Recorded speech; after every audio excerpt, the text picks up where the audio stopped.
Welcome to the second presentation here today in the Deep Space. And my name is Roland Haring. And we have a bit of a special situation here because some people are here in the Deep Space on site and can join us here for the presentation, but also you are on YouTube and watching us there. And additionally, Mauricio Alvarez from Spin Digital, one of our project partners in the Emersify project, is here remotely, so you can see him here on the screen. And all together, we will do a presentation of some of the content that had been developed in the Immersify research project. And later, Maurizio will give us a brief introduction to the objectives of this project. And then we will also see some content which has never been shown here before in Deep Space, which is mostly 360 very high resolution videos with ambisonic sound, which will be, I think, very interesting for the people here on site, because depending on the perspective, you have the audio is then recreated from the speakers and things like that. So, I think Maurizio will give us now an introduction, and please. Yeah, thank you, Roland, and thank you everyone for joining today in this session. So I'm very happy to be again at the Arts Electronica Festival this year, and given the conditions, then remotely. So we're going to talk today about this 16K video and 3D audio playback for immersive content and immersive spaces. But first of all, I would like to introduce the Emersify project. And Roland, if you can move to the next. So then an Emersify project is a research and innovation project supported by the European Commission, and it's already finished. So we completed the project last June. So we are presenting today as the last developments and the main results of the project. And this project has been about audio and video technologies for next generation immersive media. And so I will tell you today briefly what we mean by that. So first of all, just tell you about the project partners. So in Immersify, we have been working together for around 3 years with 5 project partners, including the Poznan Supercomputing and Networking Center, PSNC, from the city of Poznan in Poland. And the 3 pieces that we will see today have been produced by them. Then we have Spin Digital, which is a software company based in Berlin. So this is where I work for. Then we have the Arts Electronica Futurelab in Linz, where some of you are now. And then we have the Festival de Cannes Immersive Film, which based in France, and they have this special session of the Cannes Film Festival about immersive technologies. And finally, we have the Visualization Center C in the city of Norrköping in Sweden, where they have a special dome for 8K visualization. So what we were doing in the Immersify project, so we were putting together several immersive media technologies. From the point of view of video, we tried to get the best and highest quality video possible so that the user, the audience, when you're watching the content, you can feel completely involved. And to do that, we need, very importantly, very high resolution video, so that we can also have this wide field of view, so you can, or most of your field of view as an audience will be covered by the content. And also very important in these immersive spaces is to have a 3D stereoscopic content and other image and video enhancements like wide colors, high dynamic range, high frame rate, and important for what we are going to show today, also low latency for interaction. And in addition to video, we have been working on immersive audio, including 3D formats, and I will briefly mention a little bit more about that later. But not only we have been working on a kind of a static video, but also how we can combine this traditional video with more interactive elements so that we can create non-linear narrative experiences. And so one of the most important parts of these immersive experiences is the resolution. It's not the only one, but it's very important. And so that's why we wanted to clarify why we are talking about 8K, 16K, and why even those super high resolutions are needed. So the main idea when we are in an immersive environment, such as the deep space 8K in Ars Electronica, is that we can use these super high resolutions in two ways. The first one is to increase the field of view so that you can see more content, so that our eyes are completely surrounded by the images, so that we have a stronger sensation of presence. But compared to cinema, in these immersive environments, the audience, we tend to sit closer to the screens. So then we also need to increase the pixel density so that we don't see, let's say, pixel artifacts or resolution issues. So that's why we need to have very high resolutions. So basically right now, 8K is the minimum for this immersive environment, and we want to have a 360-degree video, so video that has surround us completely. This needs 3 to 4 times the part that we see, and this can go up to something like 32K by 32K, K meaning 1000 pixels. So then, but this is really beyond what's possible now. But in the Emersify project, with the software developments that we did, optimizing media players, video decoders, video rendering, we have been able to create a media player that can process video in the stunning resolution of 16K by 8K. But video is not the only part, so we also need to have a strong and immersive audio component. And in the project, we have been working on 3D audio, that is also interactive, based on the so-called high-order ambisonics format, which is a full sphere surround sound, so that we can center or be center at the center of a sphere and can experience audio in all 3D directions. But at the same time, this is agnostic of the loudspeaker layout, so that we can map it to different environments. And in the Immersify project, we develop a media player that can process this high-order ambisonics format up to the 7th order, and we can do real-time decoding and rendering. So when we put all these things together, and this is what we are going to present to you today. So we have on the software side, on the tools part, we have a media player that can decode and render video in 360-degree format up to 16K resolution, as mentioned before. But the visual part is only 8K. But the total video has this 16K resolution. Then we have ambisonics audio for immersive audio experience. And both of them, we can interact by rotating, doing zoom and zoom out, and we have a very low latency interaction design. So the content, then there is an important question, how we can produce content in such large resolutions and immersive audio. And there are different techniques, and in the Immersify project, we experienced with 2 of them. One is with camera capture by using different spatial camera rigs with multiple cameras, so that at the end we can have this very high resolution video. But also we have been working with laser scanning.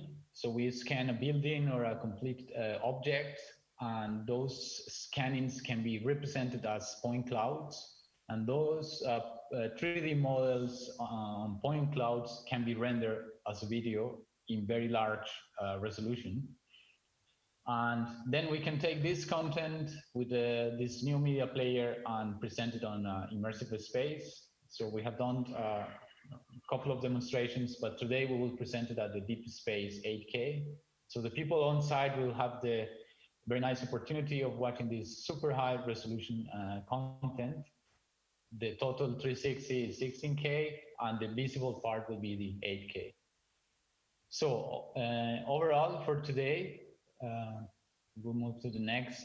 We will have 3 pieces of content, and all of them were produced by PSNC, but the main technology component is that all of them have this around 16K times 8K resolution.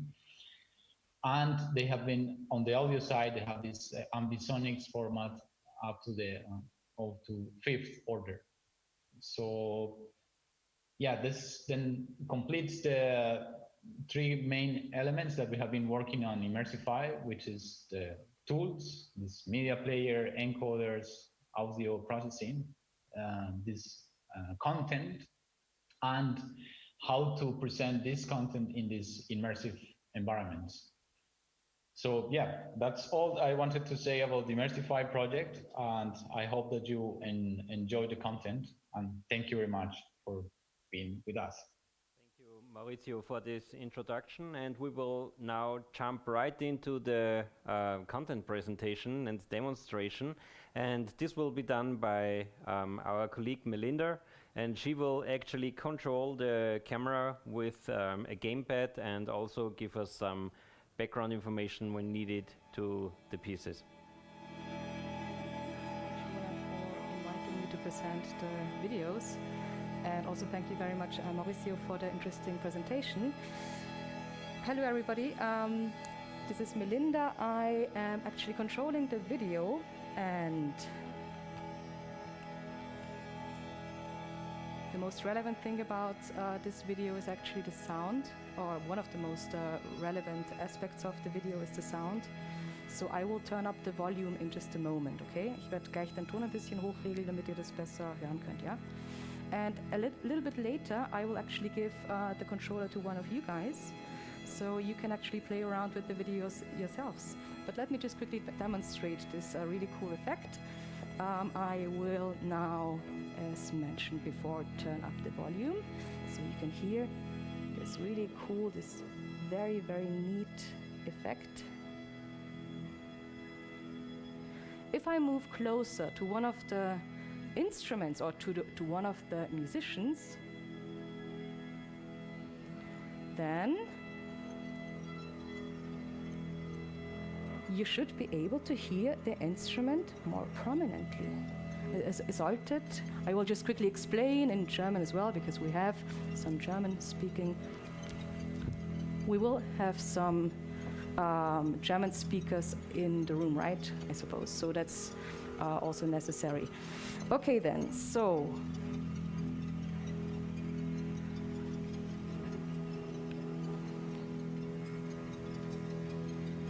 let's crank up the volume. Also wir werden jetzt hier einfach einmal die Lautstärke erhöhen.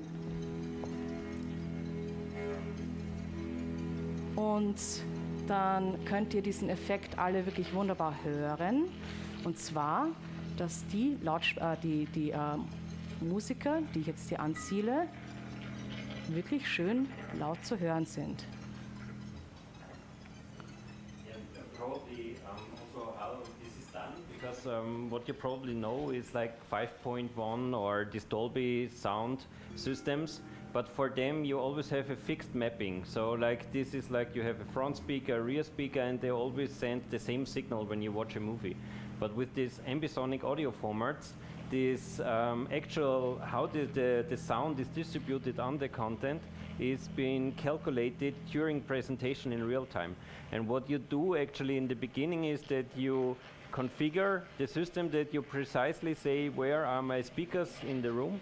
And once this configuration is known, then you can take the camera movement into account and really calculate for each speaker the corresponding audio signal that comes from the perspective that you have in this moment. And this is the special thing which is done with this ambisonic audio format, and which was very interesting for us also to experiment with here in Deep Space and to integrate it here in this space. By the way, this video was filmed on the rooftop of the PSNC building. So what you see around us is the surroundings of Poznan.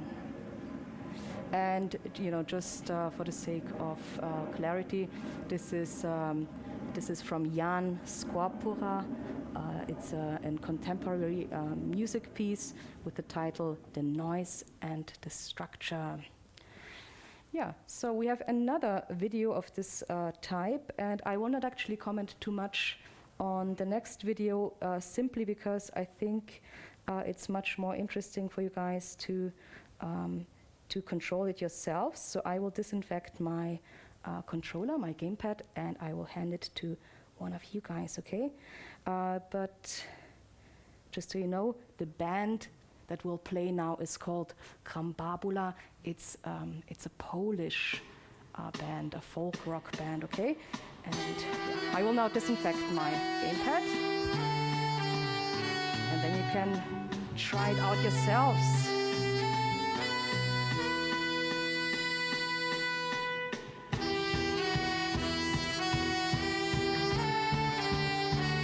Okay then, who would like to give it a go?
Słoneńku, gdzie kochanie mam. Kochanie, bodaj cię nie znaczy. Lepsza moja cnota niż cię poważa. Kto kochania nie zna, ten Boga szczęśliwy. Ma ludzkie spokojno, dzionek nietęskny. Kto kochania nie zna, ten Boga szczęśliwy. Ma ludzkie spokojno, dzionek nietęskny.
This was Krambabula, really cool concert, and I don't know if this came across for those of you guys who were watching on the YouTube stream, but each time that we moved closer to one of the musicians, as I explained before, sorry, have to turn down the volume for this one.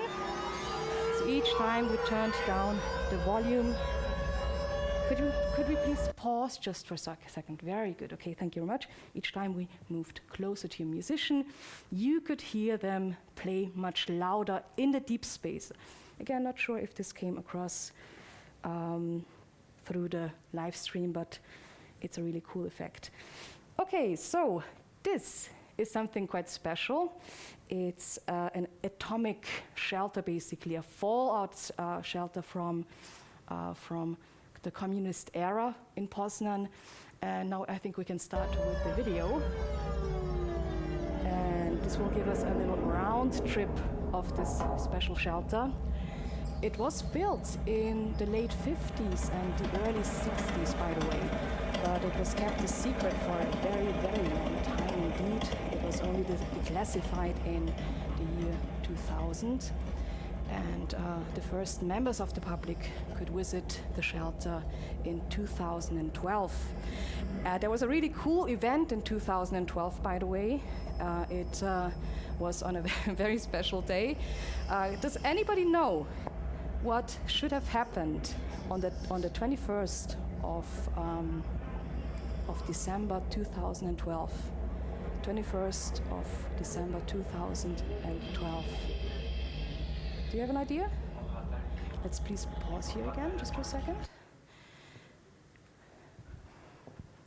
Nobody knows this. Guys, can't believe it. The world was supposed to end. According to the Mayas, right? There was this conspiracy theory, and the world was supposed to end, and they did a really cool event in the shelter, which was called "Experience the End of the World" in a bomb shelter or in a bunker. So I wasn't there, of course, but I think it was a really cool experience. But again, it was only declassified relatively recently, and the first members of the public only saw it 8 years ago. And this, by the way, is the telephone room. The really cool thing about this shelter is that everything is original. So everything is from back then, from the 50s, 60s, and they may kept it secret for such a long time because other shelters that are similar were actually robbed of their furniture. Okay, can anybody recognize what this is? I know it's not so easy to see. It's high resolution, but not high enough resolution so we can see perfectly. Does anybody know? It is the White Eagle of Poland, exactly. Does anybody know what's the story behind it? Where does the White Eagle of Poland come from? It has something to do with the legendary founder of Poland. His name was Lech, and he went hunting one day. And he came across a beautiful white eagle that was guarding its nest. And the sun was illuminating the wings of the white eagle, turned it into a beautiful glowing golden color, and this impressed him so much that he actually made it his heraldic animal, which is an excellent choice, right? So we could say it's lucky that he didn't come across a white chicken or maybe a tit or something, right? Anyway, but let's continue the video. So now you know where the White Eagle of Poland comes from. But we want to check out the rest of the bomb shelter. So let's continue.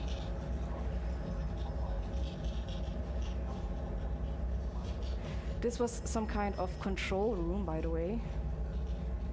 And what you cannot see all too well, because it's a point cloud, it's a laser scan, basically. It's a laser scan, and you can tell by this semi-transparent effects, and also by the fact that there are many, many small dots scattered around. But yeah, these are actually maps. The room is full of maps. And also communist propaganda, as I read in an article.